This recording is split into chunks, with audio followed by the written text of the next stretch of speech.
You got all these puzzle pieces, and what Zero to Income is all about is just helping people bring all the technology and all the puzzle pieces together as they build their business. And even with the puzzle pieces, it's still a whole lot of testing. Will this thing fly?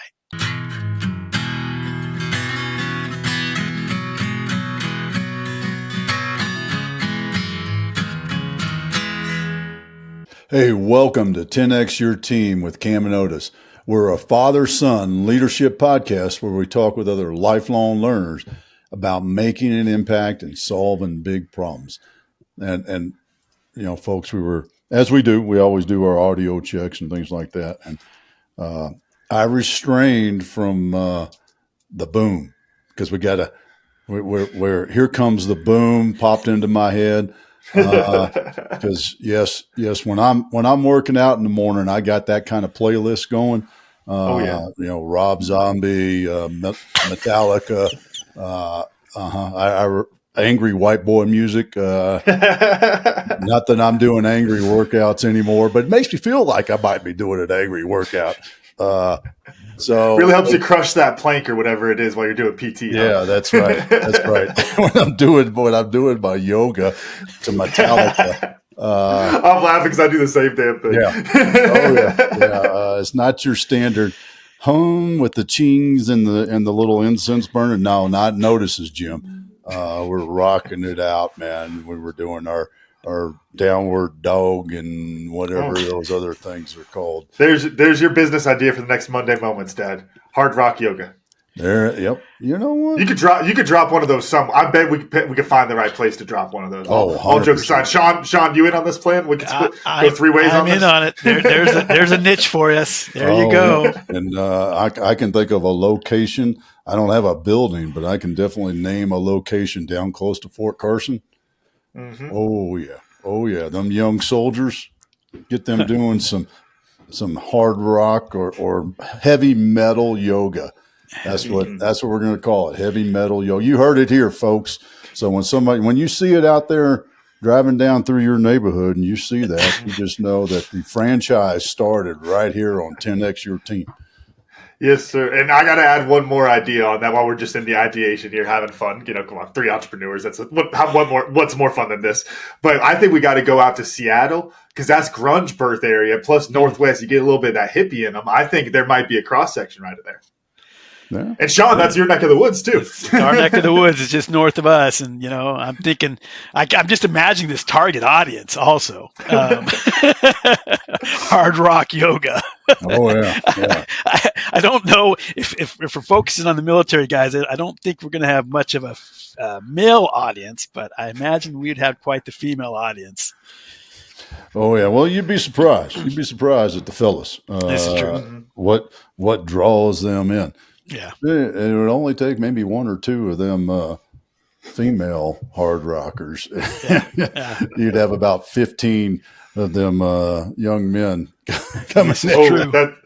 That's the easy sale, Dad. You know the value of yoga for your scrummaging profile and all that kind of stuff in rugby, and that's the easiest sale of it. Come on, you're not going to go down to the rec center. Come on, go take the yoga class. I think you'll be all right, bud.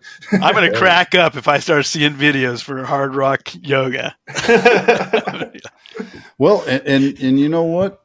The person that starts it, not that I have time to start another business, could drop right into your business, the Zero to Income, and follow that process that you developed. Yep. Huh? Yep, exactly. That's a perfect match.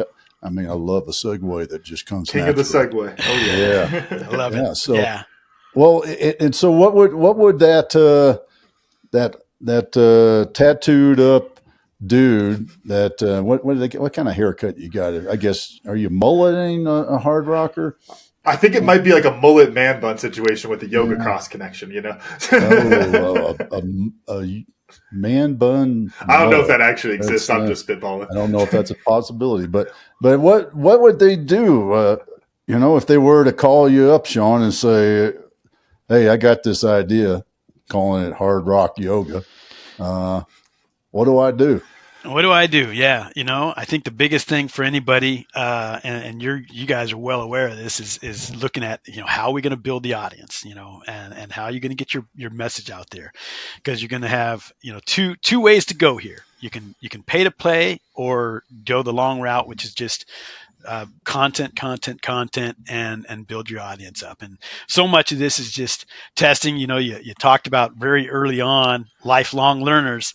That's what this is all about. You're just constantly learning. You're constantly Mm-hmm. iterating and changing and testing, and just kind of looking at, is this going to work or not? And Pat Flynn, who's one of the folks that I've kind of followed off and on for years, since like 2014. He talks a lot about this, and he's got a book called Will It Fly, and he's got a free course called Smart from Scratch that talks about this also, about learning to test something out and see if it's gonna have wings and run or not. And you give it a month to 2 or 3 months, and if you're starting to get some followers, then hey, this looks like it might, we might be able to run with this. Mm-hmm. But the biggest thing is just you got all these puzzle pieces, and what Zero to Income is all about is just helping people bring all the technology and all the puzzle pieces together as they build their business. And even with the puzzle pieces, it's still a whole lot of testing. Will this thing fly? But our goal is to make it so that people aren't overwhelmed with the puzzle pieces. And so if someone came to me, it'd be like, all right, let's start just building some content up. Let's start doing your videos and popping it out there and see what happens, but making sure also using something like system.io. They've got a free plan to build your website, allows you to have 2,000 contacts. Again, keep the budget low, do some bootstrapping, and get your website set up so you can direct people to your website from your content you're creating. And then it's just kind of from there, you test it and run with it.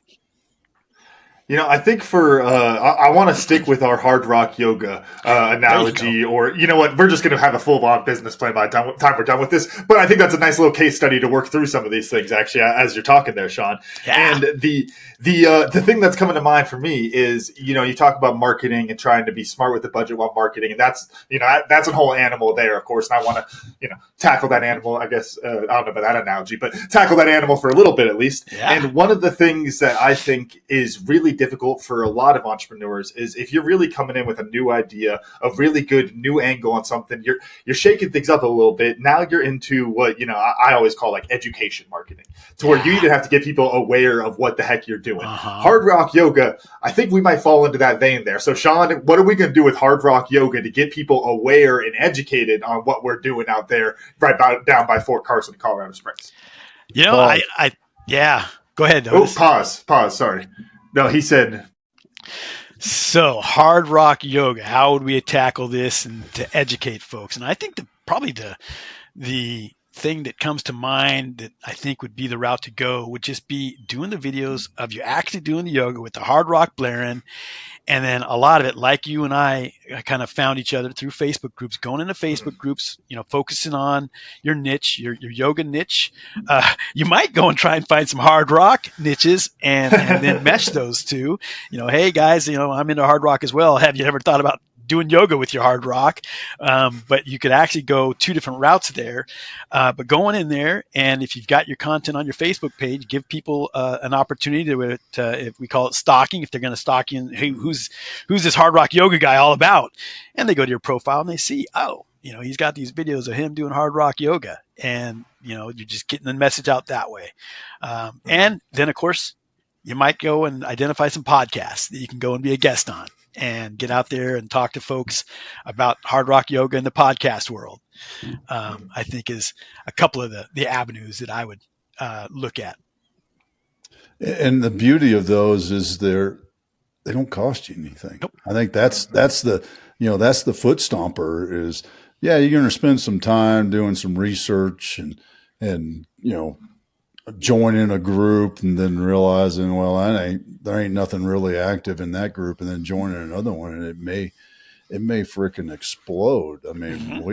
because we've done similar things with Tribe and Purpose in the go into a Facebook group and Yeah, you get a little bit out of it or you get nothing out of it. And then you go into another one and it's like, wow, okay, Mhm. that's where my people are. Yeah. Yeah.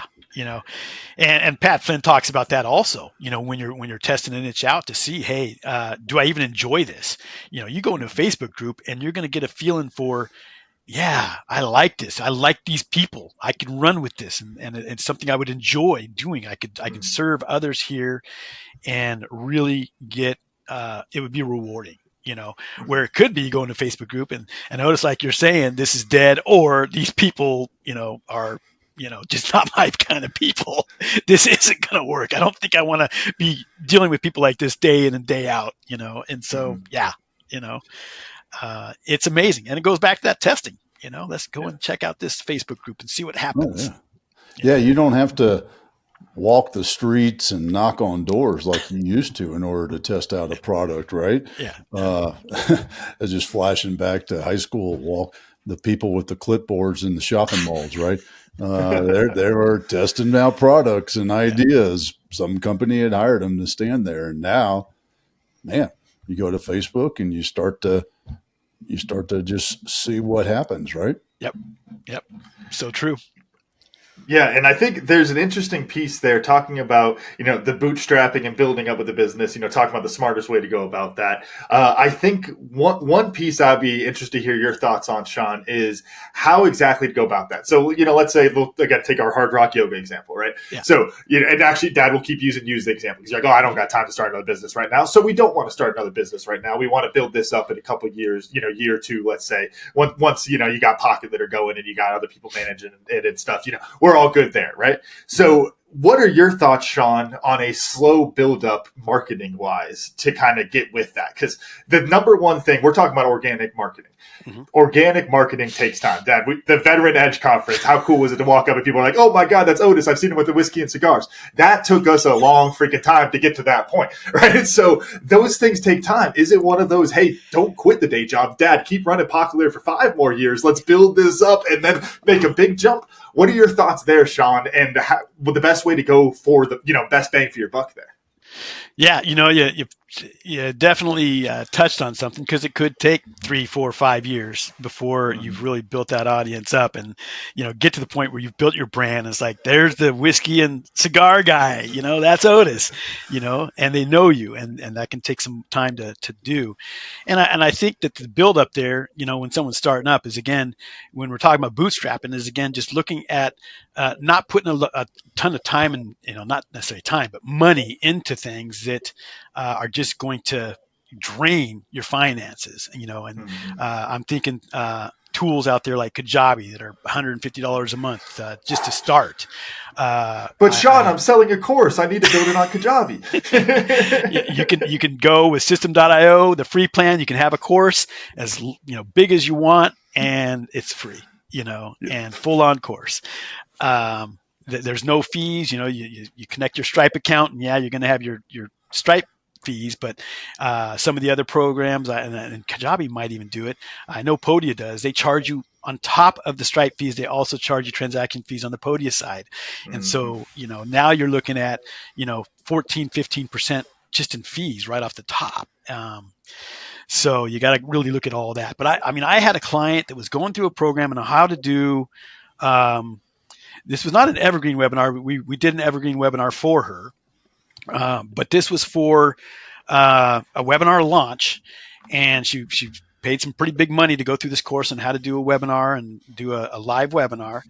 And I did all the calculations for all the tools after she spent all the money to take the course and all the tools that this person was an affiliate for. It was like $480 a month for all the tools to run this, Just for the tools. just for the tools. Oh Oh my my gosh. gosh. And I said, let's kind of back up and look around and see if we can't skin this cat another way, And System.io does have a webinar plan. It's $47 a month if you're paying monthly, but it comes out to like $37 a month if you pay yearly. And so I said, so it's not going to have all the bells and whistles that she had, but at the same time, she was using Zaps, she was using all these different types of applications to pull it all together. And I said, but we could do pretty close to what she's doing with just system.io for $37 a month. Do you want to do that? She goes, yeah. And so we set her up and saved her some money, quite a bit of money, and got her set up with a webinar. But a lot of this is just kind of looking at being smart. When you're starting off, keep your costs low. System.io, you can have free professional emails through Zoho's Forever Free plan. It's all I've ever needed for my business stuff. If you wanted to, you could go and set things up through Cloudflare, and you can have as many professional emails as you want, and completely free. It would be Sean at hardrockyoga.com and Camden at hardrockyoga.com and Otis at hardrock. And we could have, help. We could have as many as we wanted, all set up through Cloudflare. And the only caveat would be that when you're configuring that, you're configuring in your Gmail. And so you go into your Camden at gmail.com and you just go to a drop down and say, hey, I need to go to my Camden at hardrockyoga.com, and right in your Gmail, you're able to send, receive, do everything that you would normally do, all for free, And so that's a lot of what I would recommend for people getting started. There's definitely a place for bells and whistles that you can spend money on. There's definitely a place for paid advertising, but wait until you start getting some income coming in before you make that shift. I think I want to add a layer there before you ask your next question. Dad, I saw you going there. Sorry, but the idea of, I think a lot of the time when you talk about like ideation and like getting to market, people talk about the MVP, like minimum viable product. Yeah. I also think there's an advantage sometimes of almost holding back the better product in a way, and not like you're not trying to help people, but it's like I could build this crazy fancy website, I could do all this kind of stuff, and I know how, and I could have the budget if I really needed to, but it's probably better you spend that, like we were joking, like the year or two ramping up where you got the $47 webinar built and you're still able to service people, you're able to keep things moving, but you're able to do it at a lower cost to keep that runway going a bit longer. It's this idea of, it's like, yeah, sometimes some people want to throw the rocket fuel in and take off real quick. It's like, hey, maybe you need to just push along for a little while, price things up a bit, because that's how you're going to get the most feedback on that idea and help you really get moving. Yeah, and you touched on something with that ideation and the testing and what have you. If things are really, really low cost, you can spin something up, see if it has legs, and it's like, no, this doesn't. No big deal. You didn't throw a lot of money at it, and spin something else up, after that, and tweak and test before you start dumping a lot of money into it. Why do you think so? My thought here, and this is a little bit of the psychology of the entrepreneur. Why do you think we all, because this is the pot calling the kettle black here, want to jump in and say, well, what's the best platform to host a online training? We need to buy ad space. We need to do all these things. And why do you think we as entrepreneurs, because I'm not the only one, and do those sort of things? So when you say do those sort of things, stay so focused on the platforms? More like, instead of, let's say, instead of doing Facebook groups and, testing some things there, or the James Kemp Google Doc. Yeah, your whole training. We got to talk about that, by the way. The Google Doc and all these different things that cost nothing, freaking nothing, but the time and effort to teach yourself that, and it's so freaking simple. The time to teach yourself that, there's no cost to that. So why do you think we as entrepreneurs tend to leap towards we should be doing $100 a day on Facebook ads and Why do we do that? What the hell's wrong with us? That's a good question. And I think a lot of it might be, and I'm just guessing here. I think that maybe a lot of it is that they think that if we do all that, we think if we do all that, we're going to be more successful right away, and I think that's a trap, because you're not necessarily going to be successful. And so I think, Otis, you're onto something where if you're keeping it down to where you're just going to go into Facebook groups and do the minimum viable product and test, that it just makes more sense, because you're going to understand, is this going to work or not, before you dump a lot of money in. And so many people, it's just so easy to go, if I dump a lot of money in this, I'm going to succeed. And, there are people out there spending thousands of dollars, 5, 10, 15, $20,000 on programs, and 3, 4 years later, still struggling to get something going, Mm. you know? I think I think there's an interesting imposter syndrome thing there. Talking about, I'm picturing again the hard rock yoga, and it's like, well, I need the best yoga studio, and we probably got to have a lot of exposed brick and some some exposed metal, probably rusted over, get your tetanus shot. But that's part of the look. We know we need that exactly because that's what we want it to look like. That's the image we have in our head, and there's this idea of if we don't do that, then we're an imposter. We're not really servicing our clients at the level that we think. I think I would use the example of like a food, like a restaurant, right? Of it's like, hey, are you comfortable just serving it on the side of the street because you know that those tacos are so damn good that they're going to keep coming back? Or do you need the fancy atmosphere to get them to sit and eat the tacos? And I think when you frame it that way, it's like, well, shoot, now I got to go on the side of the street and sell my stuff. Yeah. You're onto something there with that whole imposter syndrome though too. I like that, that, and I don't know if this is what you were actually getting at though, but the fact that somebody could go and sell those awesome tacos on the street and make money. Yeah. And then they think, no, I need to have the fancy restaurant. Because if I'm just out on the street, even though everybody's coming and buying these tacos, I don't know. I just don't think that's, I don't feel like I'm really a restaurateur, if you will. Yeah. I need that fancy restaurant.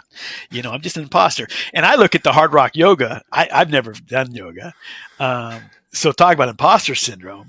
I can see us, going and having the channel and teaching people how to do yoga while we're learning yoga, only with that hard rock theme.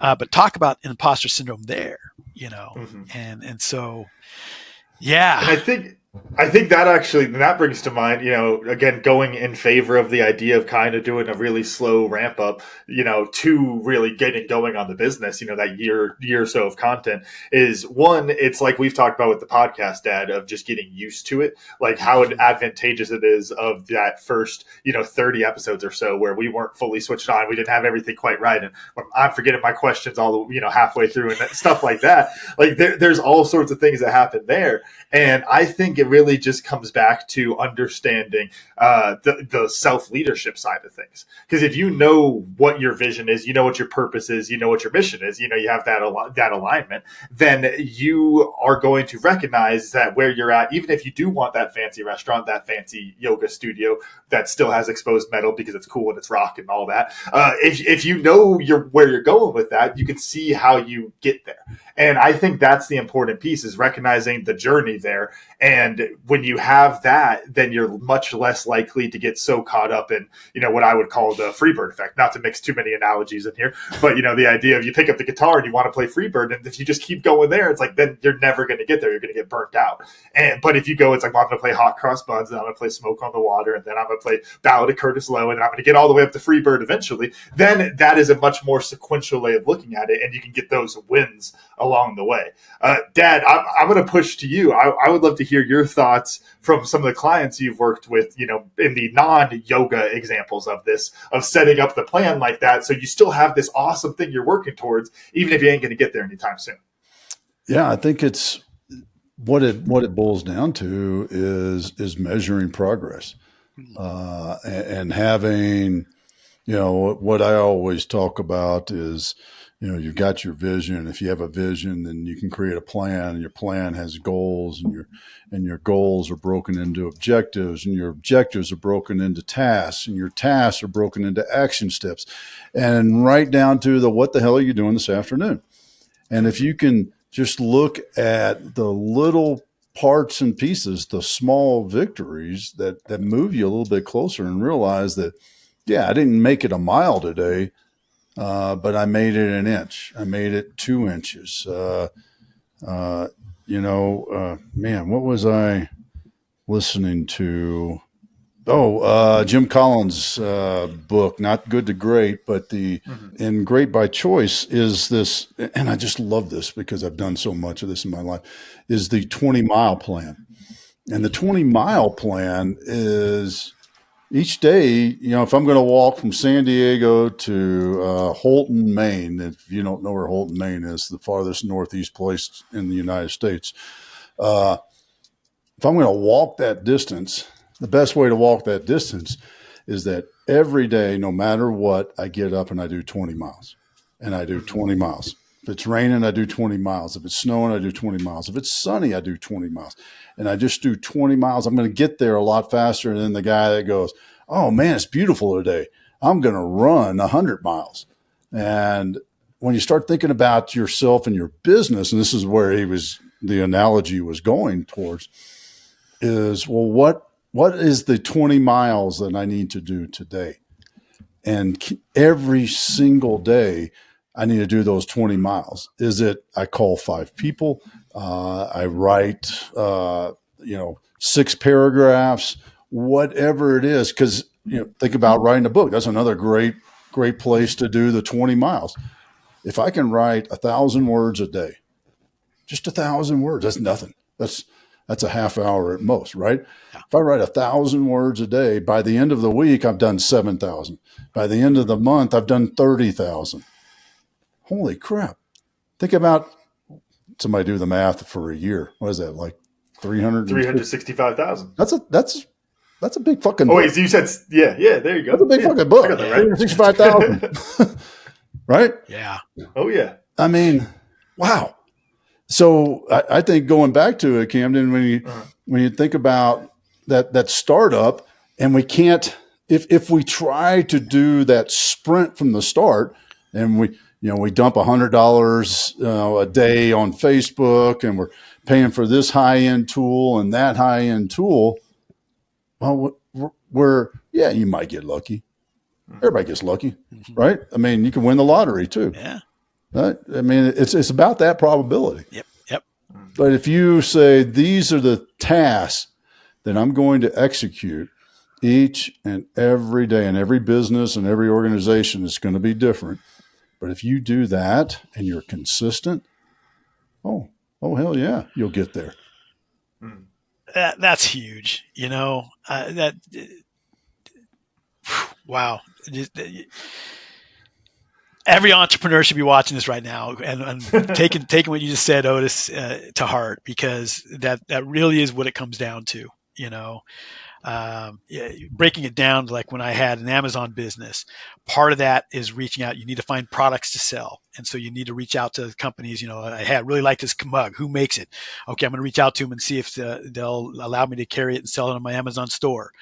And the goal when I was starting my Amazon business is I'm going to reach out to 15 businesses a day. And sometimes it was 20, sometimes it was 25, but I just made sure, rain or shine, no matter how depressed I was or how unmotivated I was, get up and contact 15 suppliers a day, and you don't think about that when you stop and look at when you have had success in your life. Why did you have that success? And a lot of it, from what you're saying, Otis, is, and it makes so much sense, is you had a plan and you took steps every single day, and those steps are cumulative, and they add up. Yeah, I can even use the reference of special forces training, and the 25-mile road march, the land nav, the all the various things. I paced myself. I knew my body needed rest, so I would go a distance and stop, rest, maybe change socks, do whatever, right? And that's how I got through it. Yeah. Whereas some of the other guys who didn't make it, they took off running. I mean, 25-mile road march. I remember, what we have, 60 pounds on our back or something like that. I remember watching some guys from the start line take off. I'm thinking, what the hell's wrong with you? And I learned a long time ago that, and I'll share this technique with you folks, because I know y'all are all dying to know, how do I successfully road march, Otis? Well, here's how you successfully road march. And I've made every time of every road march I've ever done with this technique. You run the downhills and the flats, and you walk the uphills. It ain't that hard.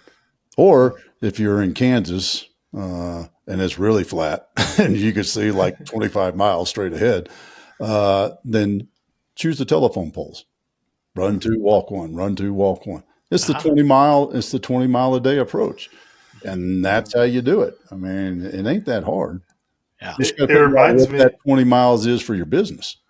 Yeah, and it reminds me of what we had this example a little while back. I kind of threw the thought experiment out of the idea of what's better to do, like the marathon pace or more like a modified mile where you're sprinting for a block and then walking a block, and which one's faster. And I think the key really goes down to understanding, again, going back to the self leadership aspect of what do you like the best. If you're somebody who, hey, like maybe dad, like we were just at the conference, a lot of veterans. If you're coming out, maybe you've got the disability set up where you're like, hey, I'm all right now. I can play the long game and I can stay in this and I can focus entirely. I don't have to go get a job. Well, then you can hit it at that kind of consistent mile pace, and you're going to keep going, keep going, keep going.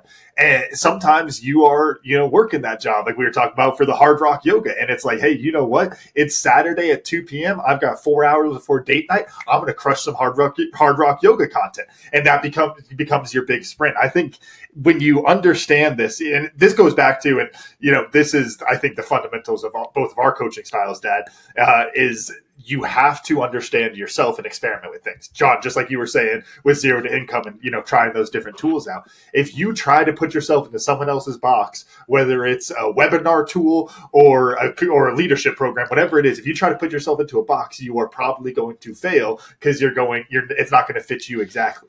You have to be honest with yourself. Do you like the sprints? Do you want to be the marathon guy? Like, Dad, I know you're a freaking marathon guy. You are. I'm way more of a sprint guy. That's a difference that you and I have, and it's funny working with each other like that. But it's the truth there. I think you have to recognize: are you the marathon or are you the sprint? Which one do you like more? Boy.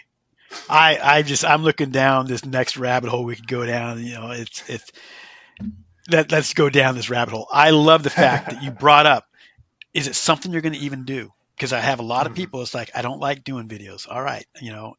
Or long form videos. Then YouTube's not your place. You find Yeah. your place that you're comfortable. Maybe it's Instagram, maybe it's just LinkedIn, but find where you're comfortable. That's not, you're not going to feel like, oh, I got to go do this again. It's, you got to be energized.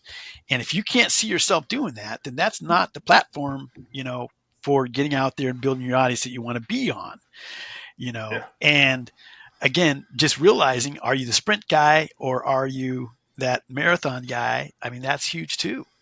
Are you going to sit there and do all your videos, a whole bunch of them all in one day? Or are you going to do it, one a day and make it more of a marathon, or one every other day? Mhm.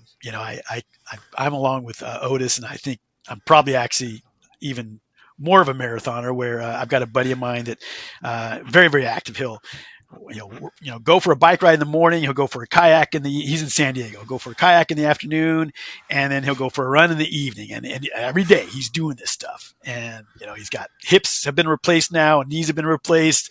But one of the things I learned from him, when he runs, it's like a very very slow run. It's almost like he's walking. Mhm. And I started experimenting with that back when I was running, and I could just run forever. I could run forever doing that. Um, Mhm. and you find that sweet spot that, hey, this is cool. I'm excited to get up and do it. It's not like, I'm going to Yeah. be exhausted afterwards. And I don't think I want to do that.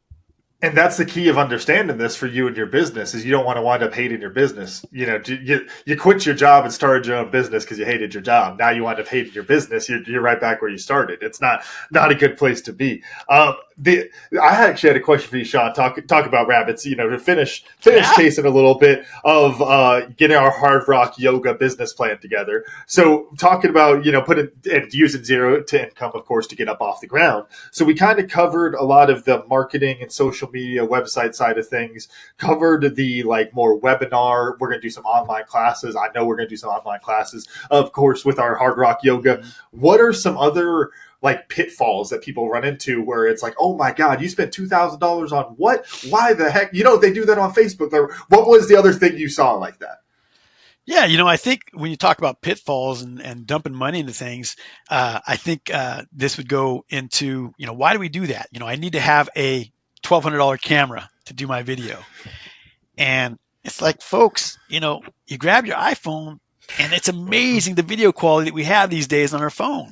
Yeah. and it blows away even the camera that I've got right now. It's just the camera that I'm using right now for the interview is more convenient. Um, but it's just learning that and a lot of people are like, what's the best mic? And it's like, you definitely don't want a cheap mic. Audio is really, really important.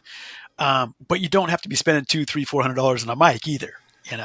This headset was $80. This mic here was 45, and they sound great, for the most part. So, you see a lot of that kind of stuff, people just burying money into things, especially when they haven't done a minum viable product to test Logos. it. Oh yeah. Logos is Oh, another logo. one. Yes. Oh Yes. my gosh. Oh, and I'll share another one with you. A friend of mine was video editing. He was paying, God, I want to say it was like $3,000 a month Uh-huh. on video editing for content. And it was, yeah, the videos were anywhere from 10 to, 30 minutes once a week, kind of doing that. But $3,000 a month. Oh my gosh. Yeah.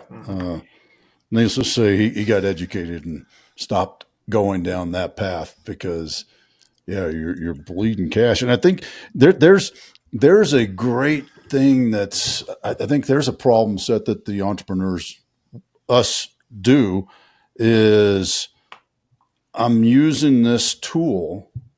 Yeah, that tool is costing me X. But then all of a sudden, because I've done here I am done this again too. I'm like, okay, well that tool's costing me $100 a month, and this tool over here does something very similar. It's only $50 a month. But I got to learn how to do that tool, and that's another thing that I think The sunk entrepreneurs, cost. yeah, sunk cost. It's a bit of sunk cost, but there's also, well, how much time do I want to spend learning a new tool? For That's what I me, mean. that's what It's I your got. current sunk cost and that fallacy, and then also you're anticipating the next sunk cost. And if you're because you're already switching once, you're probably telling yourself, "I don't even know if this is the right freaking tool. I'm going to be switching again." I think there's a lot to be said for that, and trying to get that piece right. But I'll throw it over to you, Sean. I know I jumped on that one.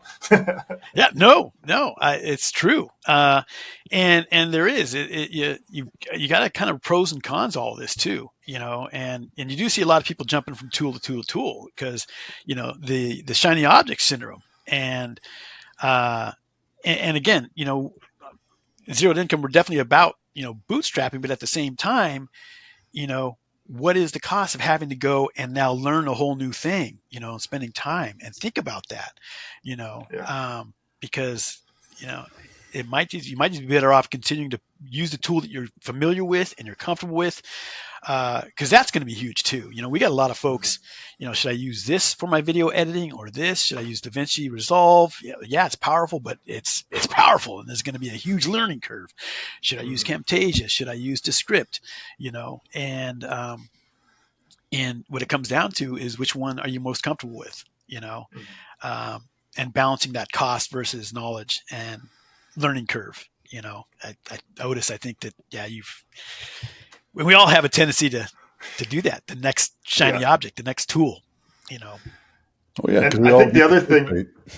yeah, oh yeah, we get all the ads for it, and then once you buy one, you get the ads for all the other ones because they target each other's clients and all that kind of stuff. And yeah, but the other thing I'd add is, and this is just the aspect of making sure you're aware of your numbers and tracking things and all that kind of stuff. Of one, I was going to ask you, Sean, but really I just kind of answered it just in that sentence right there. Of yeah, you might want to go back and check your subscriptions. Like what's the big one that's is it?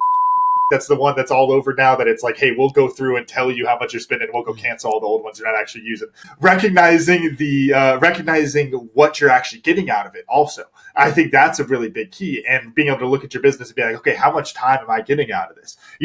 Take the hard rock yoga. If it's a jump of we can do 2 classes a day, but I got to do all the social media stuff and I'm manually cutting videos and all these kind of things, or we go start paying for tools like, Opus, Boodle AI. They get free ads because I actually use them all the time. But the tools like that, maybe a buffer is what we use for social media posting. There's a lot of social media tools out there, though. But it's like you use those 3. Now I can teach 4 classes a day. all of a sudden you just opened up to a whole new customer base. We're doing classes after work where people are normally not able to get anything done. We're doing morning class. We got all this kind of stuff because you have that availability. Then that's a huge value there, and it just takes the time of actually sitting and doing that math and making sure you're being honest with your numbers there, right? Yeah, yeah. You know, uh, yeah. I'm kind of just information overload here. Yeah, looking at the numbers and again, does it make sense? And if you've got a platform that you're using that you enjoy and it's working for you already, uh, to stop and slow down to have to go learn something else when you're in a mode where you can do, like you said, 3 or 4 videos a day now, and you're spinning out a new hard rock yoga after hours, hard rock yoga, early morning folks, Yep. you have all these other little sub niches that you can be running with that you might not be able to do if you're having to spend time going and learn something else, because let me go try this other little fancy object. Yeah. So, yeah, we're having fun with this hard rock yoga thing because I told you, might as well just make the business plan on this. Why not? Yeah, well, the early morning yoga class will be called "Here Comes the Rooster." There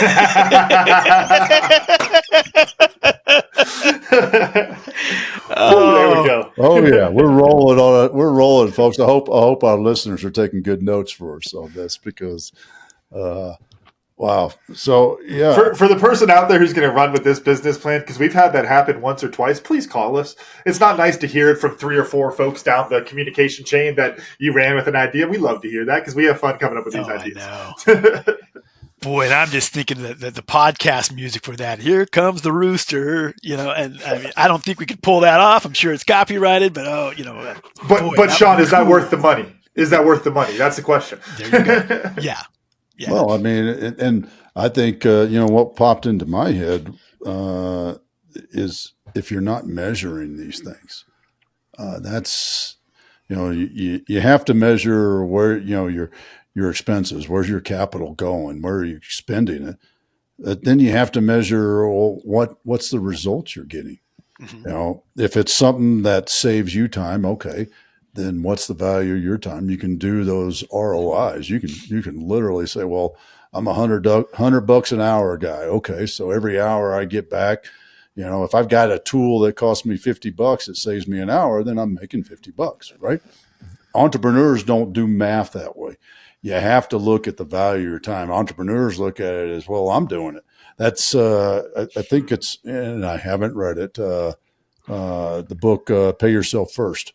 I think that's one. If from the people I know that have read it, that's one of the fundamentals of it is what's the value of your time? Because I think entrepreneurs don't look at their time as value. Yeah. And I want to jump on that because I think I've told this story at least once, either on the podcast or in one of our master classes or something, Dad. But one of my first business ventures when I was doing the indoor farms up in Miami, I went to a SBDC workshop, and it was really great. I've learned so much, got a lot of great stuff that I still use.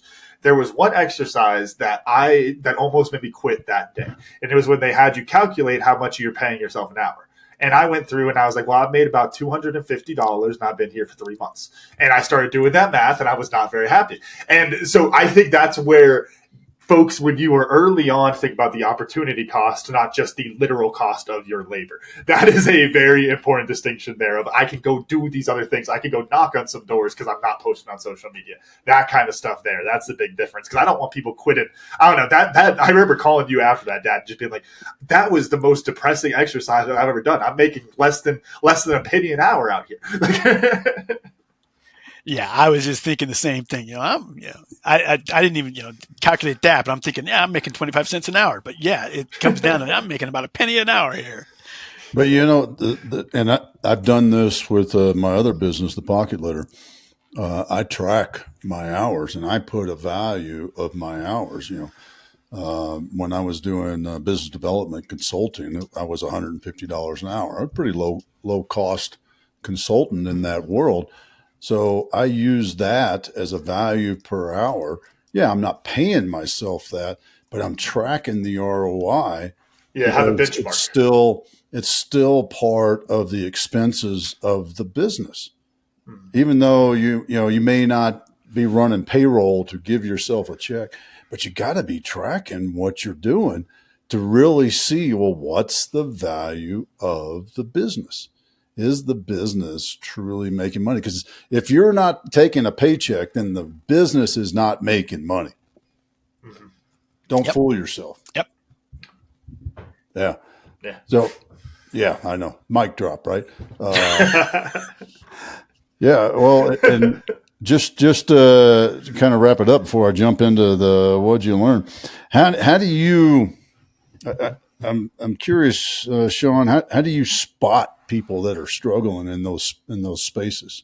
What's is there a weird twitch in their left eye, or do they always lean on their right arm when they're at the stand up desk, or what? Yeah. How do you spot those people that are needing the help? You mean, Yeah. and I think they kind of come to you, and they're frustrated, and they're the ones that are just they see you and they're like, hey, I've been doing this for 2.5 years and I'm not going anywhere. I'm ready to give up, and so most of the time they're coming to you. But and you just when you're on social media and you're watching, they're going to be sharing stuff. They're going to be asking the questions. How do you do this? I'm trying to get away from Kajabi. What do I do? I'm spending this much money. I mean, they just get on there and they share. I'm broke, and it's like, okay, here's some suggestions. So it's really just being aware and really observant, I think, is what it comes down to, and just always asking yourself, how can I serve? How can I help? It's really what it comes down to. Great. Well, your answer was supposed to take about another 10 seconds to the cuckoo clock finished. But you I'm so glad you said that, because I clocked that immediately, Dad. I could barely hear that cuckoo clock. Well, as I'm There we go. measuring our measures of success here, we did not do that one well. So, all right, what I learned, talking about measuring, I learned that I need to go back and measure how many bottles of whiskey it took to get Whiskey Words known and branded out there, so that people go, you're the Whiskey Words guy. Maybe I need a couple of more. I don't know. So, Camden, what'd you learn? Honestly, the first one was in the same vein, the importance of evergreen content. I think when we were talking about, like, especially like bootstrap marketing, education marketing, all that kind of stuff, the importance of making as good of content as you can without breaking the bank, but also making it that kind of evergreen content. The news jacking and all that, there's a place to get you those little spikes and those kind of things there. But unless you want to just constantly do that, and that's your social media strategy, it's all very short-lived. The organic is where you're going to kind of raise the floor over the course of your business. So that's a big one for me. And then also, come on, Foot Stomper, Hard Rock Yoga. Let's get this going, folks. Somebody out there call us. We'll get off here and we'll discuss term sheets between the three of us. But I think we can give a generous chunk to whoever's out there running with that idea. I'm thinking franchise. Definitely. We're going to get off this channel right now. We're going to go and look to see if that domain's even available. hardrockyoga.com, folks. That's it. Sean, what'd you learn, man?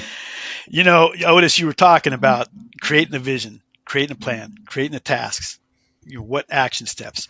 And I think you just really huge reminder, again, one of my speechless moments of just what are we going to be doing today that's going to take us on that journey? What steps are we going to take for that 25-mile trek? How many sips are we going to be taking today to get to the Whiskey Words? And I think that's really what jumped out to me today is learning, and it's not necessarily learning, just kind of a reminder of, taking some tasks. What are we going to work on today? That's going to lead us to success. That first step on the 1,000-mile journey, you got to take the step, and so you got to be doing something each and every day. So I think that's really what hit home today. One of the many things that hit home today in the call. Awesome. Sean, how do folks find you and learn more about Zero to Income? Well, you can just go to Zero2Income.com and get a general idea of what we're all about there, and also just reach out to me, Sean at Zero2Income.com, and that's you spell out the letter, spell out zero, the number 2. I know we have to do this. We are not very good at branding, folks. and then You made it income. cute, Sean. Yep. That's how it goes. We made it cute, and I know not to make it cute. I know this, but we made it cute. So 0 2income.com, Sean at 0 2income.com. Reach out. I'm happy to chat, have a virtual cup of coffee, and let's talk shop and what it takes to have some success. Go to 0 2Income. Awesome. Sean, thank you so much for your time today. Hey, thanks for having me. It's been a pleasure. I always love talking with y'all, and so thank you for having me. Camden, run us out. All right. Thank y'all for listening to today's episode of 10X Your Team with Cam and Otis. And a special thanks to our guest, Sean Elliott, for joining us today. Remember, you can watch full episodes of the show on YouTube at 10X Your Team. And if you enjoyed today's episode, please make sure to pass along to other lifelong learners in your tribe so that they can enjoy it too. Follow us on Facebook, Instagram, and LinkedIn. And as always, that full archive of episodes available at www.10xyourteam.net. Thanks again. We'll see y'all next time.